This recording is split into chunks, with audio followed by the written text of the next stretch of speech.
Hello, today I'm going to show you how to put a new blade in one of these utility knives, and this is a very old utility knife that's seen a lot of use, but with a new blade it becomes as good as new.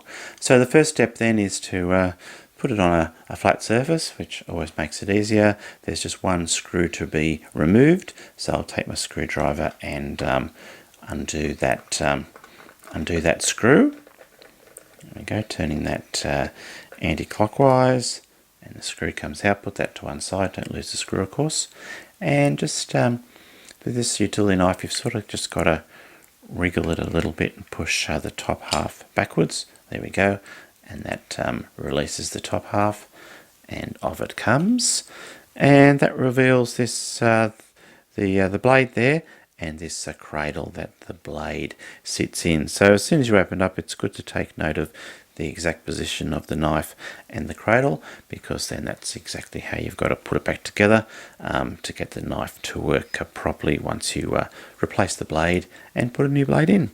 So what we'll do then is just lift out that cradle, and this is a very sharp blade still, even though it's old and being replaced, so just be careful that you don't hurt yourself or cut yourself when you're touching these blades, and just sort of carefully keeping your fingers away from the sharp bit of the blade. Just lift it off the cradle, put the cradle back down, and put the blade out of the way, and then we'll get a new blade out of the pack and put that back in the cradle. And then with these blades, just handle them from the top.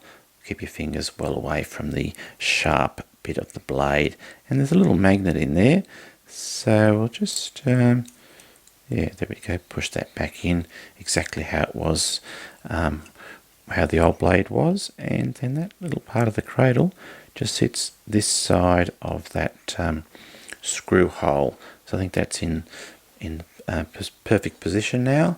I've put that the blade back in the cradle, and the cradle's just sitting to the left hand side of that screw hole. And then I'll just put this this cover back on, put it on a little bit offset, and then slide it sort of to the left so it locks it in position, and put the screw back in and do up that screw. And the trick with this one is to just sort of tighten it, or tighten up the screw, but don't make it too tight. If you make it too tight, then it's hard to operate the blade. Push the blade out and push it back in. So probably about like that, I think it is. So it's holding the both sides of the utility knife in place, and there we go. The blade goes out and comes back in quite easily. So there we go. Even though this is a pretty old and well used knife, with a new blade it's as good as new. And that's how to replace the blade on one of these utility knives. Okay, well I hope you've enjoyed this video. Thank you for watching, and goodbye for now.